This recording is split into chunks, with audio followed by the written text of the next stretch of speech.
Assalamualaikum warahmatullahi wabarakatuh. Halo semuanya, selamat datang di podcast kami yang perdana ini. Hari ini saya senang sekali karena saya bisa didampingi oleh 4 teman saya yang luar biasa, yang mana di sini mereka akan memberikan pandangan, pemahaman dan juga diskusi seputar orientalis yang mereka dapatkan di kelas mata kuliah orientalisme di dalam bidang studi Al-Quran. Nah, langsung saja kita sambut satu persatu. Di sini ada Fatir, di sini ada Hadiah, dan di sini ada Abian, dan di pojok sana ada Sabibah. Oke, semuanya bagaimana kabarnya? Seperti biasa. Nah, menjadi mahasiswa akhir, apa nih kesibukannya masing-masing? Ya, pengen cepat kelar. Jangan kelar. Sempro nih sekarang zamannya nih. Oke, jawaban sempro ya. Tugas tiap malam. Oke, sempronya udah sampai mana guys? Oke, kita tidak mau membicarakan sampai ke sana ya. Oke, langsung aja ya, kita mulai aja. Oke, berbicara mengenai orientalisme ya teman-teman. Nah, di saat kita berbicara tentang orientalisme, itu yang tergambar adalah seorang sarjanawan dari barat yang meneliti tentang dunia atau sejarah budaya tentang wilayah timur.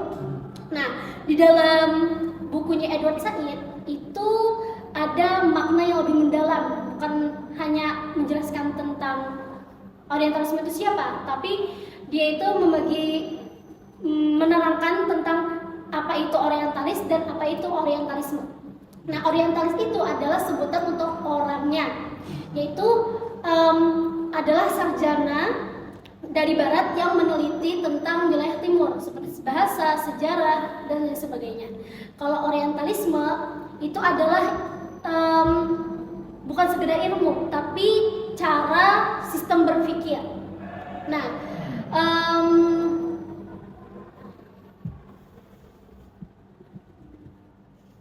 oke, kan kita sudah tahu apa itu orientalis dan apa itu orientalisme. Nah, di antara teman-teman nih, adakah yang bisa menjelaskan tentang sejarah bagaimana munculnya orientalisme ini di dunia? Nah, kemarin waktu kita diskusi itu Fatir ada sedikit mensepil ya tentang sejarahnya betul. itu. Nah, boleh dijelaskan sedikit? Oke. Kita langsung masuk pada pembahasan kita tentang sejarah orientalis ya teman-teman. Pertama yang saya ingin menjelaskan, orientalisme ini lahirnya itu, alasan munculnya orientalis itu ialah awalnya dari keinginan orang-orang barat menjajah orang-orang timur, wilayah timur. Itu menurut buku Edward. Yang dimana asumsi tersebut itu berawal dari sangat jauh gitu, pada masa Yunani Romawi. Perbedaan mereka tuh membuat garis imajiner yang dimana membedakan antara timur dan barat. Dari situ mereka membuat seperti itu. Kemudian turun lagi sejarahnya itu masuk ke tahapnya ini. Dari sejarah itu kemudian turun ada sejarah tentang perang salib dengan Islam segala macam. Itu membangun stereotip orang-orang barat terhadap timur. Seperti kayak orang-orang timur itu kayak tradisional, kuno, dan tidak berwatak seperti itu. Kemudian pada masa orientalisme modern itu baru muncul pada saat Napoleon Bonaparte itu datang untuk menginvasi Mesir pada saat itu. Di sana si Napoleon Bonaparte itu tidak hanya membawa segerombolan tentara-tentara mereka, akan tetapi dia juga membawa peneliti-peneliti mereka untuk meneliti ke geografis dan budaya orang-orang Mesir pada saat itu. Nah, kemudian itu awal munculnya Orientalisme modern. Kemudian turun lagi sebelum Perang Dunia Kedua, WW itu kalau kita bahasanya War II. Oke. Itu sebelum itu Orientalisme ini menjadi sebuah disiplin ilmu yang masuk ke dalam kampus-kampus terkenal di Inggris seperti Oxford dan lain-lain seperti itu. Nah, di situ mulai ada fokus tersendiri untuk kajian orientalis seperti filologi segala macam. Kemudian turun lagi pascanya. Ini pasca perang dunia kedua itu ada gejolak politis juga sebenarnya di sini. Ada namanya perpindahan kekuasaan dari Inggris dan Prancis ke Amerika Serikat. Yang dimana nanti perubahan kajian dari orientalis ini berubah. Di sini yang awalnya itu hanya pada aspek budaya, teks, dan bahasa, kemudian menjadi disiplin ilmu sosial yang dimana itu sebagai istilahnya itu ilmu politiknya mereka untuk menjajah timur seperti itu. Nah, seperti itulah. Ya, sampai situ. Saya pernah mendengar tentang pembagiannya Edward Said terhadap 3 konsep yang saling berkaitan untuk membongkar bagaimana cara pandangnya Barat itu terhadap Timur. Nah, itu bagaimana?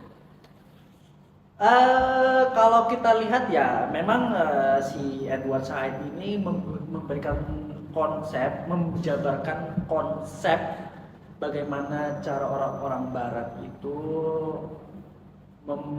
membuat suatu wacana, istilahnya gitu.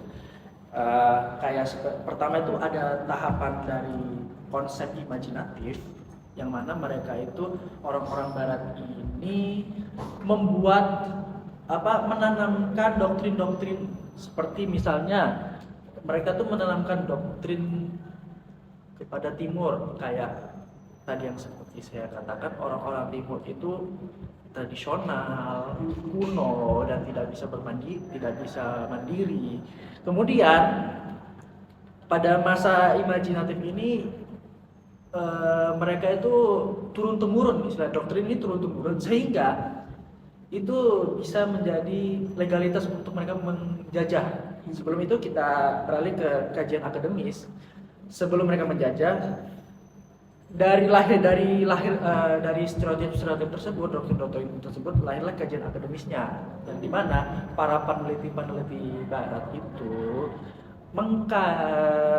mengkaji daerah Timur, yang dimana itu tujuan dari kajian tersebut adalah melegalkan, membenarkan apa yang telah menjadi doktrin-doktrin tersebut, seperti itu. Kemudian sebenarnya tidak salah orang-orang Barat itu mengkaji Timur, misalnya. Cuma di sini ada yang dikatakan Edward Said itu mereka itu adalah orang-orang tekstual. Orang-orang Barat itu benar-benar pendekatan tekstual, yang dimana mereka itu tidak pernah menjadi objektif, jadi peneliti objektif, karena mereka tuh meneliti Timur tuh menggunakan kacamata bias modern. Kacamata bias modern itu yang dimana itu mereka cuma melihat orang-orang Timur atau orang wilayah Timur itu dari kuno mereka. Berarti dalam satu sisi saja. Iya, tanpa berinteraksi langsung dengan si Timur. Seperti itu. Kemudian ada dari aspek institusionalnya itu, nah dari imajinatif, kemudian akademisi, akademisnya. Kemudian lahirlah konsep institusional di mana merangkul semua wacana-wacana tersebut dari aspek doktrinal, kemudian legalitas ilmiahnya itu menjadi senjata mereka untuk menghalalkan mereka menjajah negara-negara timur, negara bagian timur. Seperti itu pembacaan saya terhadap saya. Mungkin saya ingin sedikit membaca ya, sedikit menggariskan gitu. Jadi sebenarnya anggapan awal mereka terhadap timur itu ya tadi gitu, timur itu terbelakang, ketertinggalannya sangat jauh gitu. Kemudian narasi-narasi tersebut tuh diperkuat dengan akademisi mereka, dengan tulisan-tulisan mereka gitu, sehingga ya mereka itu menjadikan sebuah institusi untuk mengambil keuntungan dari dunia timur. Ya. Oke, itu tipologi yang atau konsep yang dijelaskan oleh Said dalam bukunya ya. Saya juga sama membaca terkait konsep orientalisme ya. Konsep orientalis tapi dalam studi Quran, dan ini dikaji atau dimunculkan oleh Fazlur Rahman. Dan kalau mungkin saya membaca atau saya melihat ya tadi di Edward Said itu, bagaimana yang Mas Batir katakan, dia lebih kepada dunia Arab secara keseluruhan ya. Secara geografis, secara ya gitulah. Maksudnya timur ya. Membahas umum timur dan barat. Ya, timur. Nah, kalau yang di sini yang digarisbawahi oleh Rohman itu adalah keterlibatan para orientalis dalam dunia studi Al-Quran. Oke. Nah, dia itu membagi penelitian atau kecenderungan para peneliti orientalis itu ke dalam 3 poin atau ke dalam 3 kelompok. Ya. Kelompok pertama menurut Rohman itu orang-orang orientalis itu mengkaji Al-Quran untuk melihat keterpengaruhan Al-Quran dengan kitab-kitab terdahulu gitu, yaitu kitab-kitab Yahudi dan Nasrani. Kemudian yang kedua itu tujuan dari para orientalis gitu untuk melihat sejarah kronologi Al-Quran. Dan yang ketiga melihat tema-tema tertentu dalam Al-Quran, gitu kan. Nah, berkaitan dengan tiga konsep atau 3 kelompok orang tadi, saya sedikit membaca tentang salah seorang, bisa dibilang peletak batu pertama kajian orientalis di barat sana, di Eropa khususnya. Saya membaca dari tulisannya Angelica Nurit dan kemudian Mbak Leni Lestari ya, mengenai salah seorang akademisi yang bernama Abraham Geger. Jadi dalam tulisan Nurit ini Geger diposisikan sebagai orang yang paling awal mengkaji Al-Quran dari perspektif barat. Nah, sebelum kita lanjut ke kajiannya, ya, kita kenali dulu siapa Geger. Geger adalah seorang aktivis Yahudi. Ya, dia banyak sekali berkecimpung dalam komunitas Yahudi. Bahkan katanya dia itu adalah pendiri dari Yahudi liberal. Seperti itu. Nah, pada tahun 1832 atau 1832, ya, Abraham Geger ini mengikuti sebuah lomba kepenulisan yang diadakan oleh Fakultas Filsafat di Universitas Bonn, ya, untuk program studinya studi Oriental. Nah, di sana itu mengadakan seperti lomba karya tulis dan kebetulan Abraham Geger ini menjadi pemenang gitu. Nah, tulisan yang ditulis oleh Geger pada lomba tersebut adalah kalau kalau kita ambil terjemahnya aja ya. Terjemahnya itu apa yang dipinjam Muhammad dari Judaism, atau apa yang dipinjam Muhammad dari kitab-kitab sebelum Al-Quran gitu. Nah, yang menjadi kritik Geger, sebelumnya Geger itu menganggap bahwa apa yang ada dalam Al-Quran itu tidak semuanya murni, akan tetapi itu adalah hasil dari copy paste Muhammad Kitab-kitab yang terhadap kitab-kitab terdahulu seperti itu.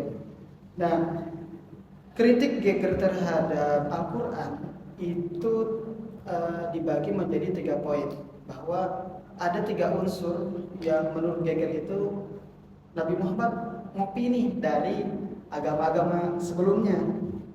Yang pertama, yang Geger menurut Geger itu Nabi Muhammad mengkopi kata-kata atau kosakata yang ada dalam Al-Quran dari kosakata yang ada di kitab-kitab sebelumnya gitu. Ada beberapa kosakata, saya lupa ya kosakatanya apa aja ya, mungkin nanti teman-teman di sini bisa baca gitu. Kemudian yang kedua, ajaran Islam atau konsep agama yang ada dalam Islam, menurut Geger itu merupakan satu copy paste dari agama-agama sebelumnya. Jadi Geger itu menganggap bahwa apa yang ada, konsep agama, konsep keyakinan yang kita yakini sekarang Islam gitu, itu merupakan copy paste.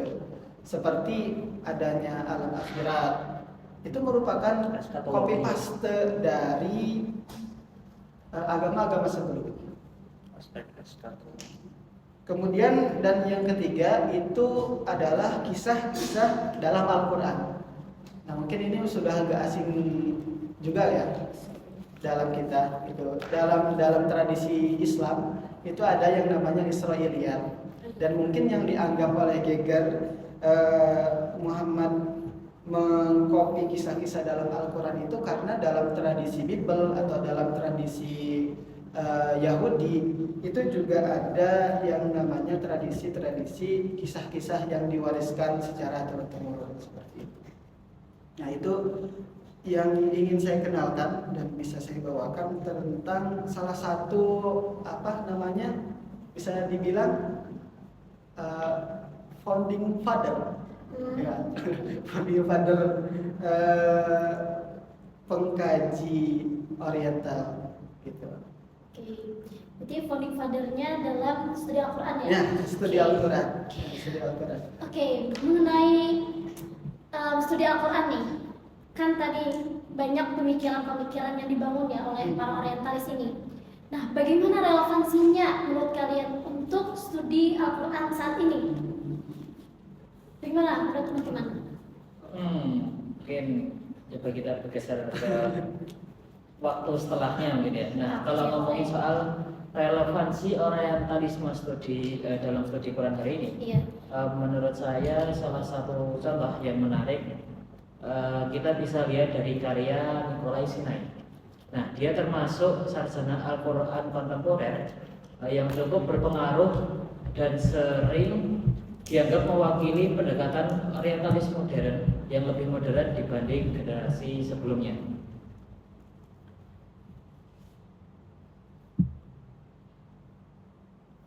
Nah, jadi kalau orientalis klasik seperti yang tadi dijelaskan Mas Fakir dan Nadia itu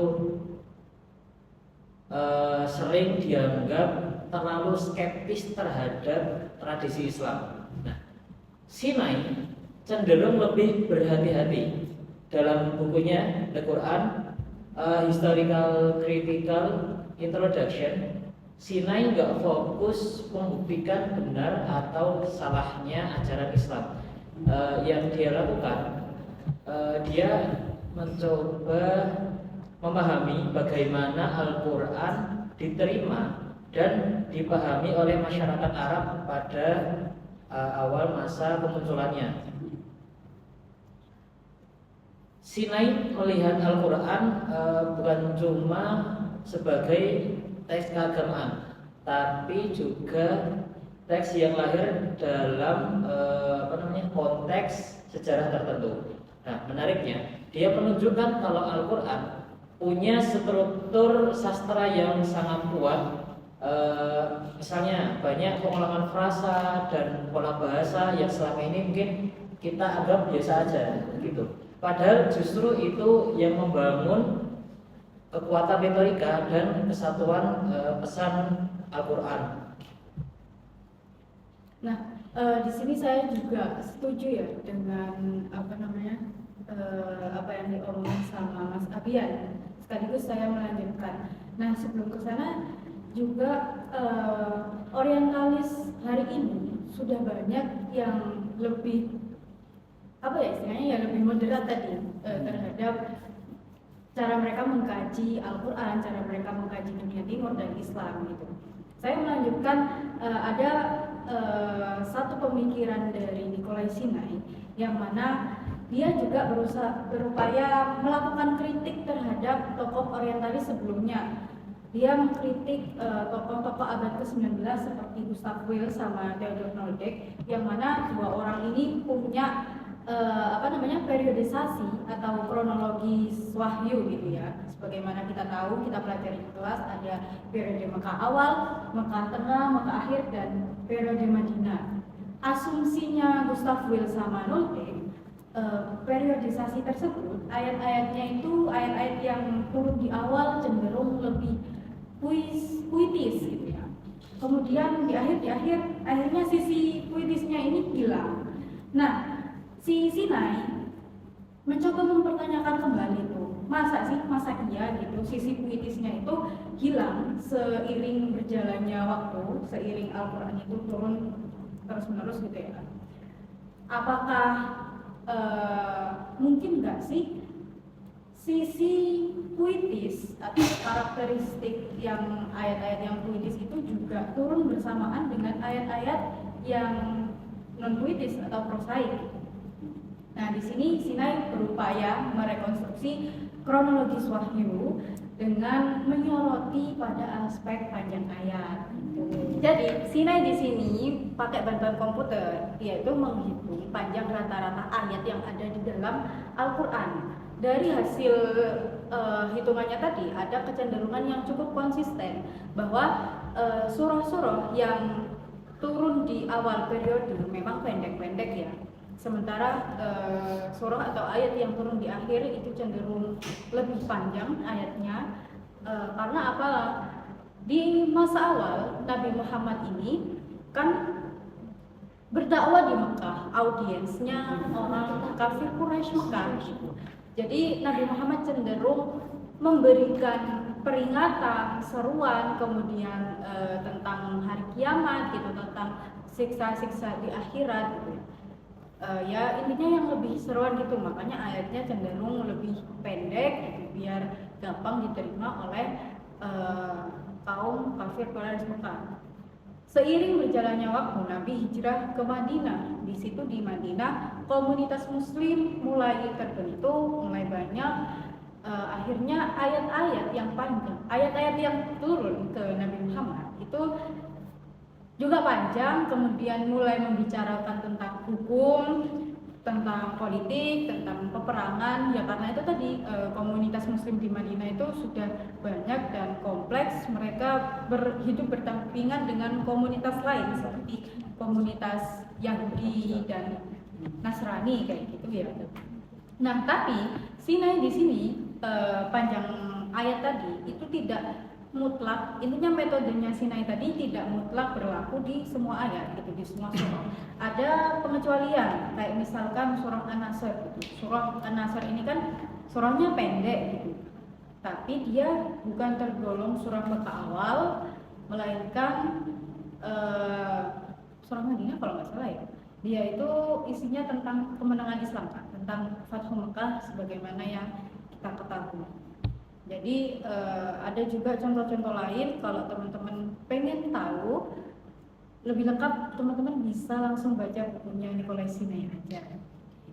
Itu menarik banget sih tentang bagaimana Nikolai Sinai menghitung ya ritme panjang pendeknya ayat di dalam Al-Quran itu sangat menarik, bisa langsung dibaca ya. Di mana? Di buku apa judulnya? The Quran Historical Critical Introduction. Oh, The Quran Historical Critical Introduction. Oke, itu bisa dilihat ya teman-teman ya kalau kalian merasa tertarik untuk mengkaji seperti Nikolai Sinai. Oke. Nah, sebagaimana pandangan dan pemikiran Nikolai Sinai tadi, apakah ada sisi positifnya yang dapat kita ambil sebagai sebagai mahasiswa di dalam studi Al-Quran? Apakah ada juga sisi yang perlu kita kritisi dan harus kita luluskan di dalam studi Al-Quran ini? Nah, ini pertanyaan penting. Jawabannya tuh nggak hitam putih ya. Tapi ada sisi positif yang cukup signifikan, tapi ada juga batasan yang memang harus kita sadari gitu. Coba kita mulai dari sisi positif deh. Oke, jadi gini, salah satu kontribusi besar Sinai itu dia bikin kita lebih peka sama Al-Quran sebagai teks gitu. Nah, dia ngajak kita lihat bahwa Al-Quran itu punya, tadi yang dijelasin Sobibah, punya struktur bahasa yang rapi loh, punya pola pengulangan loh, dan cara komunikasi yang teratur. Ini tuh membantu banget buat kajian sastra Al-Quran yang kadang diabaikan kalau cuma dibaca secara literal gitu. Terus Sinai juga kuat di konteks sejarah dengan menempatkan Al-Quran di dunia late antiquity. Itu ya bacanya ya. Kita jadi paham bahwa teks ini muncul di ruang yang sebenarnya penuh interaksi ide, bukan dari ruang kosong. Jadi ada dialog antara tradisi Yahudi dan Kristen, tapi bukan sekedar meniru gitu, lebih ke merespon dan mengolah ulang. Oke, jadi nantinya kita punya gambaran yang lebih luas gitu kan tentang konteks sosial intelektual waktu atau ketika Al-Quran itu ada atau Al-Quran itu turun. Betul, dan ini penting karena studi Al-Quran jadi multidimensi. Nggak cuman soal makna teologis, tapi juga sejarah, bahasa, budaya begitu. Tapi setiap sisi positif pasti ada sisi yang harus kita kritisi juga dong. Apa itu? Nah, ini juga bagian yang nggak boleh kita lewatkan nih. Nah, salah satu kritik utama terhadap pendekatan seperti Sinai adalah kecenderungannya yang sangat historis. Kadang fokusnya terlalu kuat ke bagaimana teks ini terbentuk dan dipahami saat itu. Nah, sampai bisa menggeser dimensi normatif atau spiritual yang bagi umat beriman justru itu adalah inti dari Quran tersebut. Oh, berarti ada risiko ya bahwa teks Al-Quran ini cuman dianggap dan dilihat sebagai produksi sejarah doang. Ya, itu salah satu resikonya. Selain itu, pendekatan intertekstual juga perlu hati-hati. Ketika semua narasi dilihat sebagai berhubungan dengan tradisi sebelumnya, ada kemungkinan kita terlalu cepat menyimpulkan pengaruh. Padahal dalam studi Islam sendiri ada konsep wahyu yang punya logika internalnya sendiri. Oke, dari pembahasan kita ini dapat diambil poin pentingnya bahwa pemikiran seperti Nikolai Sinai ini kita bisa memakainya dan kita posisikan hanya untuk sebagai alat saja, bukan bahwa bukan pemikiran Sinai ini adalah kebenarannya gitu. Dan teman-teman jangan lupa juga bahwa bukan hanya Nikolai Sinai ya yang bisa kita teladani ya, tapi banyak juga orientalis lain yang bisa kita ambil manfaatnya dari pemikiran mereka. Oke, berarti bisa disimpulkan dari pembahasan tadi ya bahwa poin pentingnya pemikirannya Nikolai Sinai ini bisa kita pakai dan kita posisikan sebagai alat untuk mendalami studi Al-Quran. Nah, bukan untuk memposisikan ini sebagai kebenaran yang mutlak tunggal itu aja. Nah, dan teman-teman, bukan hanya Nicholas Sinai doang ya, tapi ada beberapa orientalis juga yang bisa kita ambil manfaat dari pemikiran mereka. Intinya kurang lebih ya sebagaimana tradisi kita di dunia akademik, kita nggak menerima mentah-mentah sesuatu ilmu atau sesuatu apapun itu, tapi ya kita kritisi, kita diskusikan itu agar bisa menghasilkan kebaruan. Iya, wawasan Sepakat, baru. sependapat. Justice. Oke, karena udah terlalu lama ya kita ngobrolin ya teman-teman ya. Iya. Oke, sebaiknya kita akhiri saja. Terima kasih teman-teman yang sudah menonton. Sekian dan terima kasih, sampai jumpa kembali. Dadah.